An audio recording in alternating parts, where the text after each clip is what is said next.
The phone hit the floor before she even finished the sentence. I watched Aunt Renata's face go through 4 different expressions in about 2 seconds: confusion, then disbelief, then something she was desperately trying to swallow back down. The collectibles expert, a calm man named Desmond Okafor, didn't even look up from the card he was holding. He just kept talking in that steady, professional voice, reading numbers off his tablet like he was reciting a grocery list. $38,000. For cards she had called worthless junk not 40 minutes earlier. I was standing in my own living room, watching my aunt's certainty collapse in real time. But I'm getting ahead of myself. Let me tell you how we got here. Before I go back to where this started, hit subscribe so you don't miss how this ends. And if you want these stories early and completely uncut, channel members are already 2 steps ahead of you right now. The join button is right next to the subscribe button, just below the video. They heard this one before anyone else. Now let's go back to the beginning, because what happened in that living room only makes sense if you know what led up to it. It was a Tuesday afternoon in late October, the kind of day where the light goes flat and gray by 3 in the afternoon and every room in the house feels smaller than it actually is. My son Theo was at the kitchen table with the binder open, the big one, the one with the plastic sleeves his grandfather had carefully organized before he passed. The cards were lined up the way Papa Gilberto always kept them, first editions in the front, holographics behind the divider, everything in order. Theo had his chin in his hands, just looking at them the way 11-year-olds look at things they love without knowing why. My aunt was sitting across the room with her coat still on, which was always a sign she planned to make everyone else uncomfortable before she made herself at home. To understand what happened that afternoon, you need to know what came before all of it. My name is Celeste Baramon. I am 37 years old.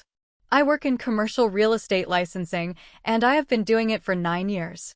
My son Theo is my biological child from my first marriage to a man named Paul, who has been out of the picture since Theo was 3. 4 years ago, I married my husband Jaewon Moon, whose family is Korean American, and who is, without question, the most patient man I have ever encountered. Jaewon's family is close and warm and uncomplicated, which makes what I'm about to describe feel even stranger in contrast. My Aunt Ranata Vargas Solis is my mother's older sister. Blood relation, no question.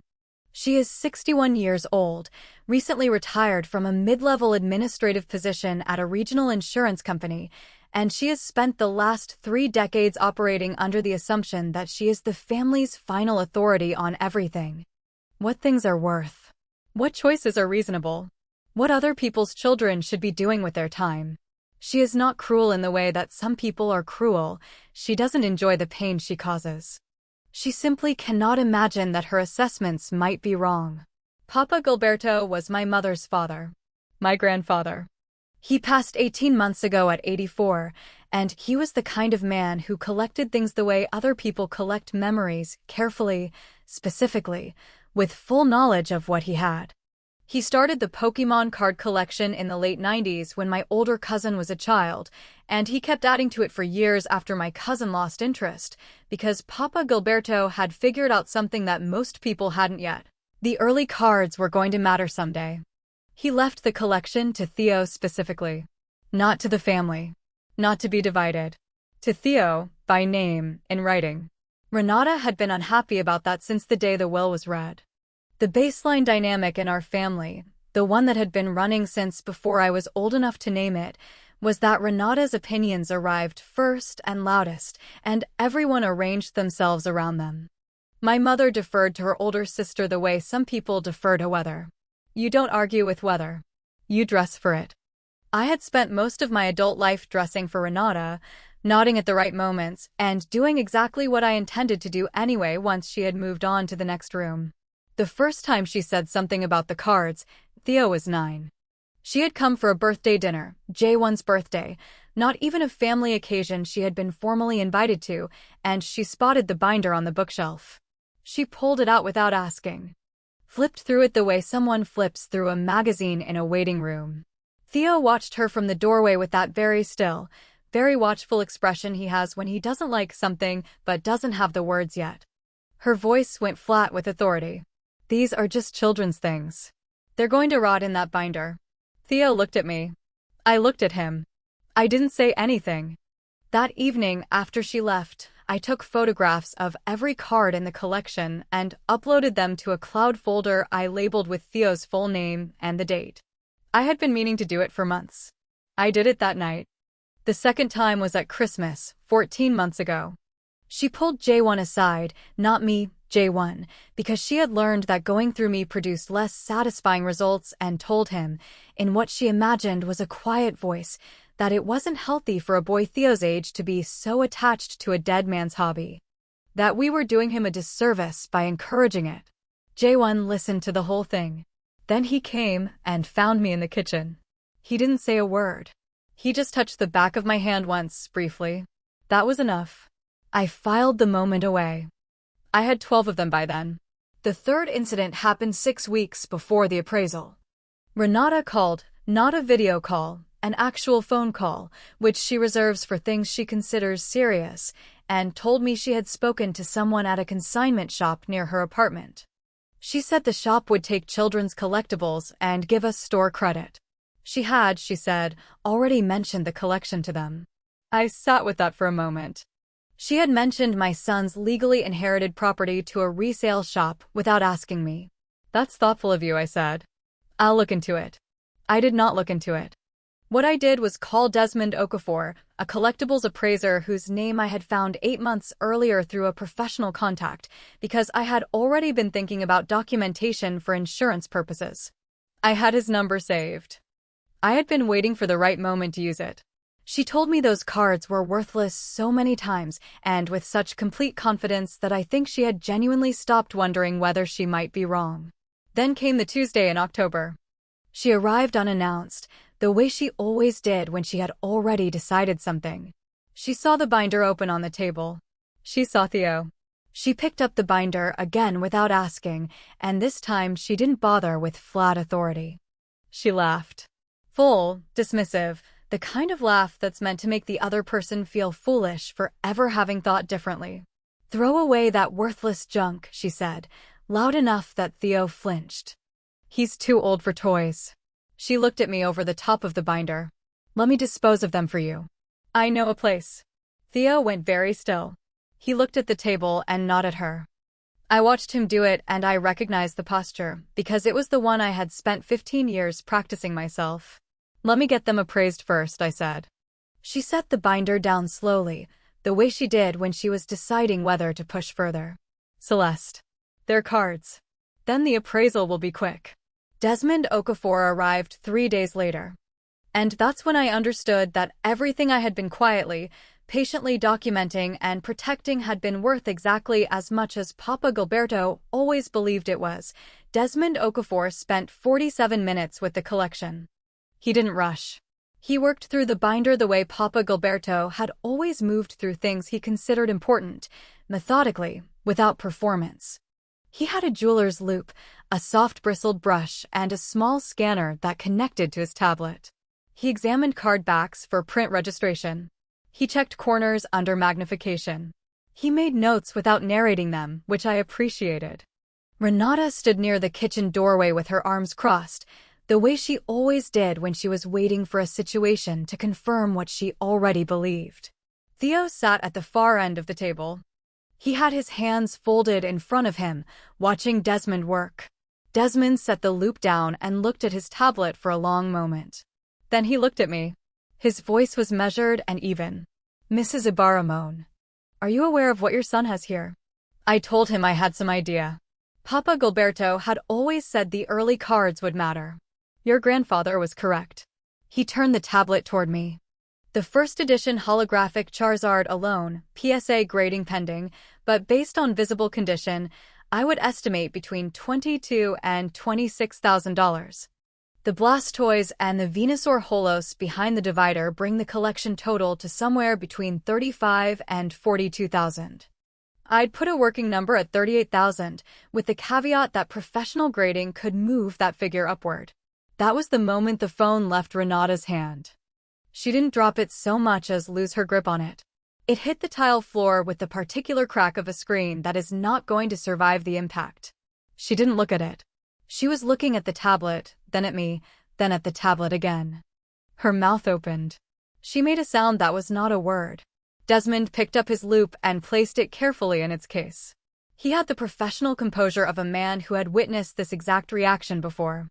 I kept what I had been building private for 8 months, not because I was ashamed of it, and not because I doubted it, but because Ranata had a way of inserting herself into things that were still fragile. The documentation, the insurance review, the conversation with Desmond, all of it had been moving quietly in the background while the surface of things stayed exactly as she expected them to be. I had learned a long time ago that the only way to protect something from Ranata was to finish building it before she knew it existed. My attorney, Priya Subramaniam, had been part of this for 4 of those 8 months. She specialized in estate and property matters, and when I first called her she had asked me 2 questions, listened to my answers, and said, with the particular dryness of someone who has heard every variation of this story, "So she wants to dispose of a child's inherited property, and she has already spoken to a resale contact on her own initiative. All right. Let's make sure everything is properly documented before she gets another opportunity." I had 40 days left before Priya's recommended completion window on the formal documentation, the full inventory, the insurance valuation, and the notarized statement of inheritance tying the collection directly to Theo's name on Papa Gilberto's will. 40 days was comfortable. The appraisal was the second to last step. The first close call came 6 weeks before Desmond arrived. Jaewon's cousin Minji had organized a Sunday lunch, her apartment, 8 people, the kind of gathering where everyone ends up in the kitchen eventually. Ranata had been invited because my mother was invited and my mother would not come without her. That was simply the physics of the situation, and I had long since stopped fighting physics. We were standing near the counter with small plates of food when Ranata looked at me with that particular narrowed assessment she reserved for things she suspected weren't going her way. "Have you done anything about the cards yet?" I took a sip of water. "I've been looking into options. The shop I mentioned will take them on consignment." She reached for a piece of bread. "You should call them this week. Before the holiday." "I appreciate you thinking of it." I set my glass down on the counter. "I want to make sure I handle it correctly, since they came from Papa Gilberto's estate." She made a sound that was approximately a dismissal. "It's not an estate matter. They're cards. You're overthinking it." What she didn't know, what was sitting in my email drafts folder at that exact moment, was the preliminary inventory list Desmond had asked me to prepare before our formal appointment. 43 cards. Identified, photographed, cross-referenced against a collector's database Priya had recommended. The document was 12 pages long. I smiled at something Minji was saying across the room. Later, from the parking lot, I forwarded the inventory to Priya with a note asking her to confirm receipt. The second close call was sharper. My mother, Dolores, called me on a Wednesday evening about 2 weeks after the Sunday lunch. She and Ranata had been talking. They were always talking, the 2 of them a closed circuit of mutual confirmation, and Ranata had apparently mentioned a specific card shop by name, with an address, and had told my mother she was planning to reach out to them again on our behalf. My mother's tone was careful. She was not a cruel woman. She simply had never in 60 years found an effective way to disagree with her older sister, and the habit had calcified into something that looked, from the outside, a lot like agreement. "She's just trying to help," my mother said. "You know how she is." "I know exactly how she is." I kept my voice even. "Mama, those cards belong to Theo. They were left to him by Papa Gilberto. I am handling the documentation properly. I need you to tell Ranata to let me do that." A pause. "She means well." "I'm sure she does." The cup went still in my hands. "Please tell her." I don't know if my mother told her. What I did immediately after that call was text Priya, "Can we move the final documentation appointment to next week instead of the week after?" She replied within 20 minutes, "Yes. Thursday at 2 works. Bring Theo's copy of the will." I had 26 days left on my original timeline. I was going to be done in 8. But that Thursday appointment never happened the way I planned it. 3 days before I was scheduled to sit across from Priya and finalize everything, Ranata called the family together. She framed it as a dinner. My mother told me on a Tuesday, lightly, as though it were simply a pleasant gathering. Renata's apartment, Saturday evening, the whole family. My uncle Rodrigo and his wife Fernanda would be there. My cousin Beto, who was Renata's son, and his girlfriend Sasha. My mother. J1 and me. No mention of an agenda. There was always an agenda. J1 was standing at the stove when I told him. He didn't turn around right away. When he did, his expression was the careful, neutral one that meant he was thinking something specific and wanted to know what I thought first. His voice landed quietly in the kitchen. "Do you want to go?" "Yes," I said. "I do." He nodded once and turned back to the stove. He trusted me on this kind of thing by now. That trust had taken 3 years to build, and I did not take it lightly. Saturday arrived gray and cold. Theo was spending the evening at his friend Marcus Delacroix-Webb's house. I had arranged that Tuesday, the same evening my mother called. Whatever Renata had planned, Theo would not be in the room for it. That was not negotiable. Renata's apartment was warm and overlit, the way it always was in winter, every lamp on as though darkness were a personal affront. She had set out food, a real effort, dishes she had made since I was a child, and for 20 minutes the gathering had the texture of something almost normal. Rodrigo talked about his car. Fernanda asked about J1's work.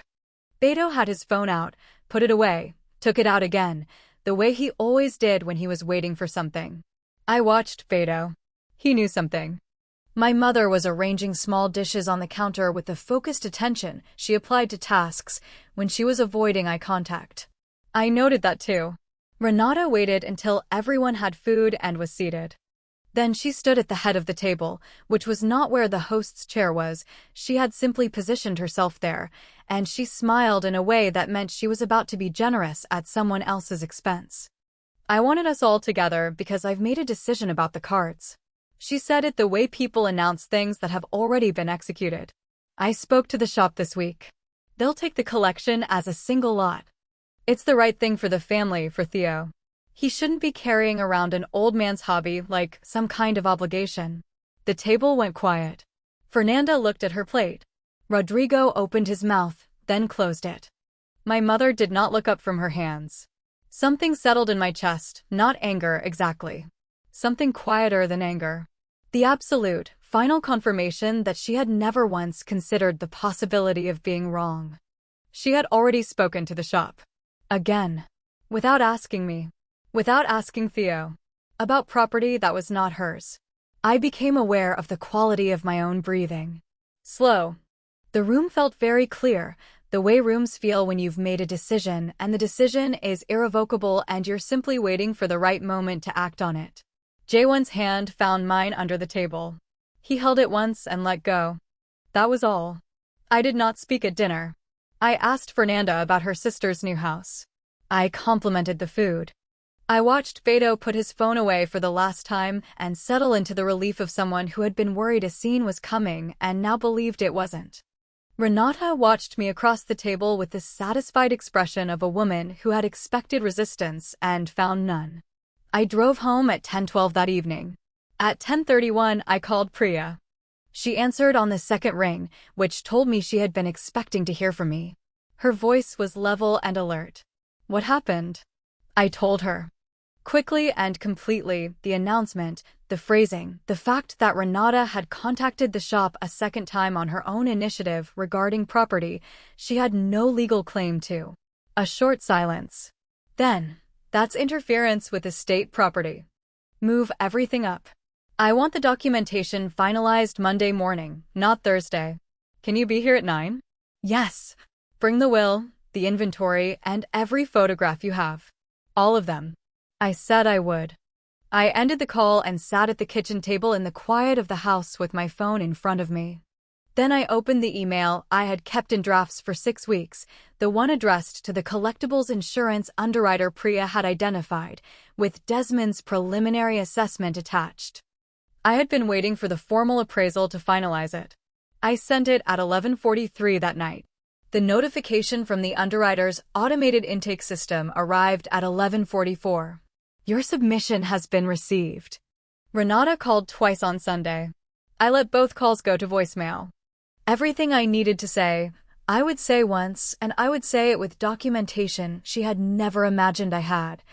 Monday morning arrived the way important mornings do, quietly, without ceremony.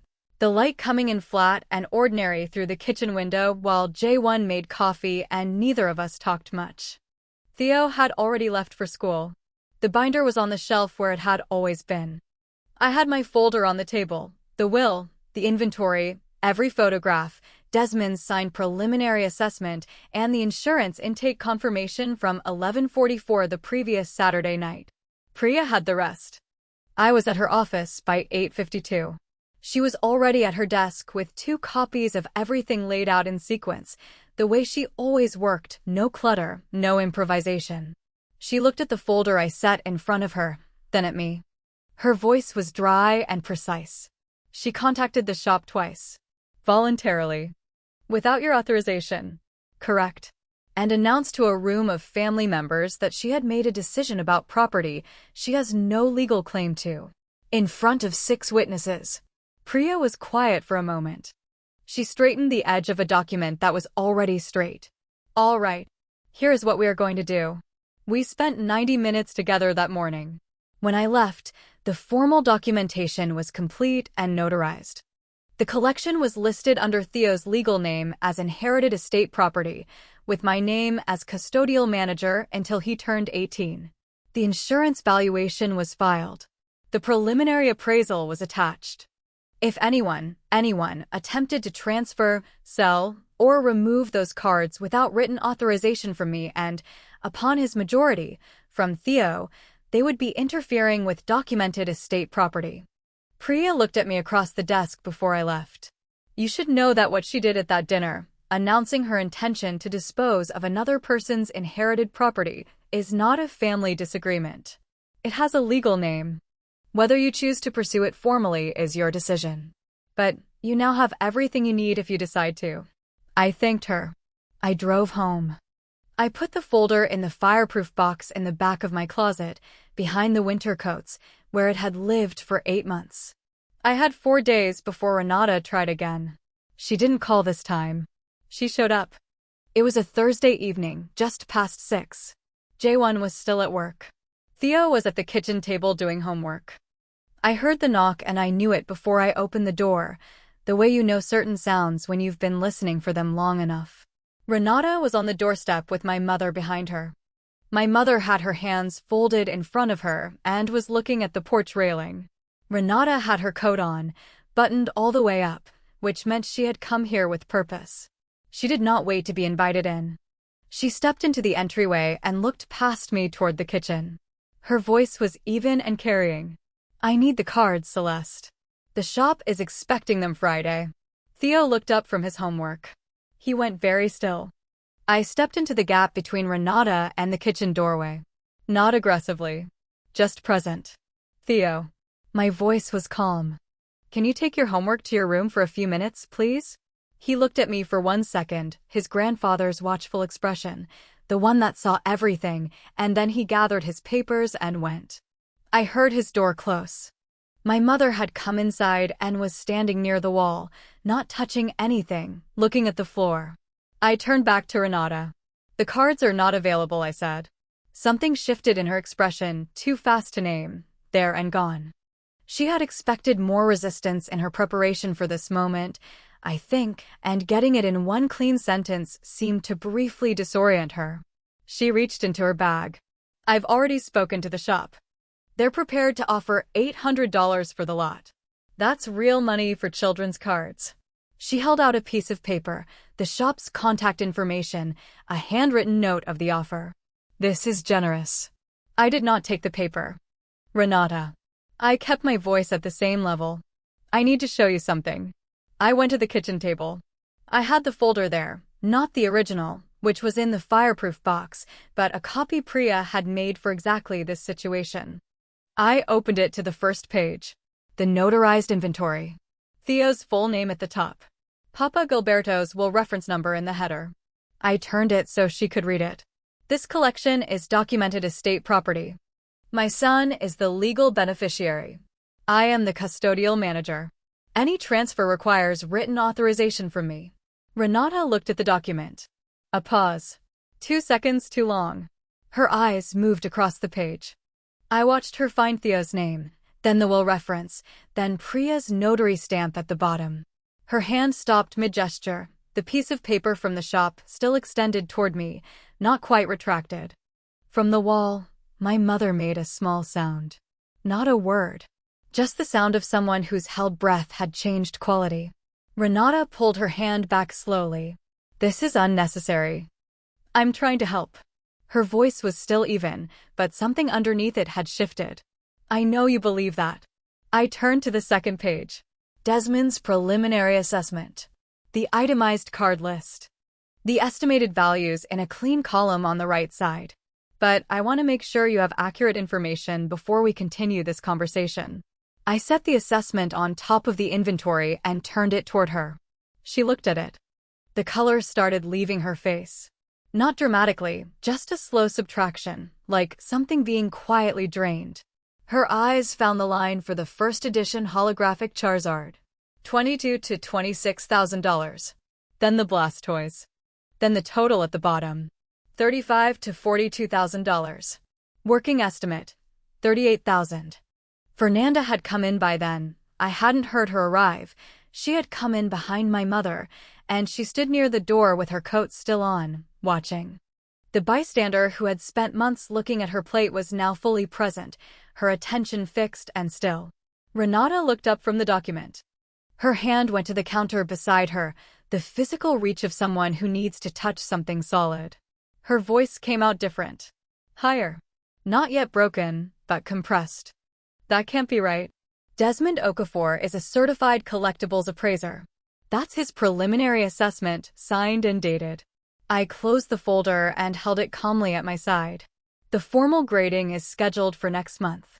Professional grading may move the total upward. She's been lying to us, Ranata said. Not to me, to my mother, across the room. A pivot. She was looking for ground to land on. All this time, she knew what they were worth, and she let us. I didn't know the specific values. My voice stayed even. Papa Gilberto told me the early cards would matter. I believed him.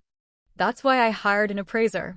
My mother's hands unfolded and refolded in front of her. She had not looked up. Ranata tried again. Her breath had changed, still controlled, but audibly working now. These numbers could be wrong. One opinion from one appraiser. Is backed by market data, which is in the appendix. I opened the folder again, one page further. Comparable sales from the last 18 months. 3 PSA-graded first edition Charizards. Sale prices in the same range as Desmond's estimate. I have 3 comparable sales here if you'd like to review them. Fernanda turned her head slightly toward the door, then back again. She did not leave. But she was no longer standing the way people stand when they expect a quick resolution. Ranata put her hand flat on the counter. You should have told the family. I told the family what they needed to know, when they needed to know it. A quiet moment. What the family decided to do with that information was not my responsibility. Someone had to be the adult, Ranata said. The self-justification she had been building toward the line she had been saving. Someone had to make a practical decision about those cards before they just sat in a binder for the next 20 years. My mother looked up for the first time. Her eyes went to me, then to Ranata, then back to the floor. The practical decision was made. I reached into the folder. By Papa Gilberto. When he left them to Theo by name. I set the last document on the table. This was the one Priya and I had discussed, specifically the one I had saved. The codicil to Papa Gilberto's will, added 14 months before he passed. A single paragraph, written in his careful hand and witnessed by 2 people whose signatures appeared below his. It stated, with the precision of a man who understood what he owned, that the collection was to pass to his great-grandson Teodoro Ibarra intact and undivided, and that no family member held authority to alter, transfer, or dispose of any portion of it. And below that paragraph, in the same careful hand, I have watched the interest in these early cards for 30 years. By the time Teodoro is old enough to decide what to do with them, they will be worth more than most people in this family will understand. I trust my granddaughter Celeste to protect them until he can protect them himself. If you've been here for all of this and you're not yet subscribed, do it now. Because what happens in the next 2 minutes is the reason I made this video, and you're going to want to have been here when it lands. Ranata read the paragraph. She read it again. I watched her read it a third time, her eyes moving over the same lines, as though the words might rearrange themselves into something more manageable. They didn't. The sound she made was not a word. It came from somewhere behind her composure, a small, involuntary exhale, like the last air leaving something that had been held under pressure for a very long time.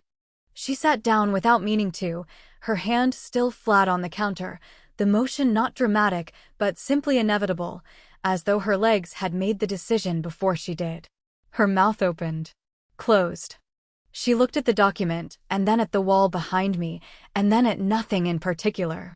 The certainty that had been the organizing principle of her personality for 61 years was simply not there. I watched her look for it and not find it. My mother made a sound that was closer to a word, something that might have been his name, Papa Gilberto's name, said softly and without direction. Fernanda had both hands pressed together in front of her lips.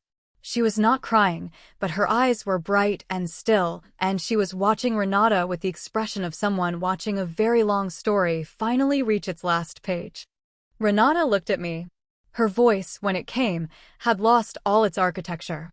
What was left was just the sound of a woman who had been very certain and was no longer certain of anything. I didn't know he wrote that. I know you didn't. I thought I was trying. She stopped. Her hand came up to her mouth. She looked at the document again. $38,000. At minimum, I said. Pending formal grading. Nobody spoke. The kitchen held a particular quality of silence, not uncomfortable, just complete. The kind of silence that comes after something that has been building for a very long time finally stops building. Fernanda was the one who moved first. She set her bag down on the nearest chair, slowly and deliberately, and then she looked at me with an expression that required no words. I nodded once. My mother crossed the room. She did not look at Ranata. She stood next to me and put her hand on my arm and held it there. It was the first time in years that she had stood next to me instead of behind her sister, and we both knew it, and neither of us said so. Ranata sat at my kitchen table for another few minutes. She did not speak again. When she stood up, she picked up her bag, but not the piece of paper from the shop, the one with the $800 offer written in careful handwriting. It stayed on the table. She walked to the door. She paused with her hand on the frame. She didn't turn around. He always did love those cards. It was the truest thing she had said in years. I let it be true without answering it. The door closed behind her. My mother stayed for another hour. She sat at the kitchen table with her hands folded around a cup of tea she had made herself, the way she did when she was thinking through something that required time. She did not apologize for her sister, and I did not ask her to. What she said, eventually, was, "He was right about you." I understood what she meant. I thanked her for coming in. Theo came out of his room when the house was quiet. He stood in the kitchen doorway and looked at me with his grandfather's eyes. "Is everything okay?" he said. "Everything is very okay." I crossed the room and put my hand on top of his head the way I had done since he was small. "Papa Gilberto took care of you. And now the paperwork says so." He was quiet for a moment, the way 11-year-olds are quiet when they understand something larger than the words being used. Then he went back to his homework. In the weeks after, Ranata did not call. The shop, when Priya's office sent a formal letter of notice, acknowledged that they had been in contact regarding property that was documented as state inventory and confirmed in writing that no transaction had occurred. That letter went into the fireproof box. Ranata had retired on a fixed income, her own doing, her own timing. The social consequence of what happened at my kitchen table moved the way family consequences always move, slowly, then all at once. By February, she was no longer being included in the Sunday calls that had sustained her sense of centrality for years. My mother still spoke to her. But the phone calls were shorter, and they were less frequent, and my mother stopped repeating her sister's opinions back to me as though they were weather. Ranata moved into a smaller apartment in March, her own decision. She told anyone who asked, for practical reasons. The new place was 40 minutes from the rest of the family instead of 12. The distance was practical too, I suppose, depending on what you need to be practical about. She has not been inside my home since the evening she left her piece of paper on my kitchen table. The formal grading came back in April. The first edition holographic Charizard graded PSA 9. The final appraised value of the collection, with certification, $46,200. I called Priya to tell her. She said, without missing a beat, "Your grandfather was a smart man. He was. He was exactly right about the cards, and he was right about me, and he was right about Theo." The binder is still on the shelf. Theo turned 12 in June, and he has started researching the collection himself, learning the grading system, reading about the history of the print runs, asking questions I can't always answer. He has his grandfather's patience and his grandfather's instinct for knowing what something is worth before anyone else has caught up. I don't hate Ranata. I want to be clear about that. Hating her would require me to keep carrying her, and I put her down the night she walked out of my kitchen without her piece of paper. She is her own consequence now. That is enough. What I feel most days is something quieter and more durable than any of the anger I spent years managing. I feel like a woman who kept her word to a man who trusted her. I feel like a mother who protected what her son was given. I feel like someone who waited for the right moment, built the right case, and let the truth do the work it was always going to do. Papa Gilberto knew. He always knew. So, do you think I should have said something sooner, or was the timing exactly right? Tell me in the comments. If this story stayed with you, subscribe, there is more where this came from. And if you want them early and uncut, before anyone else hears them, my channel members are already on the next one. The join button is right next to subscribe, below the video. I'll see you there.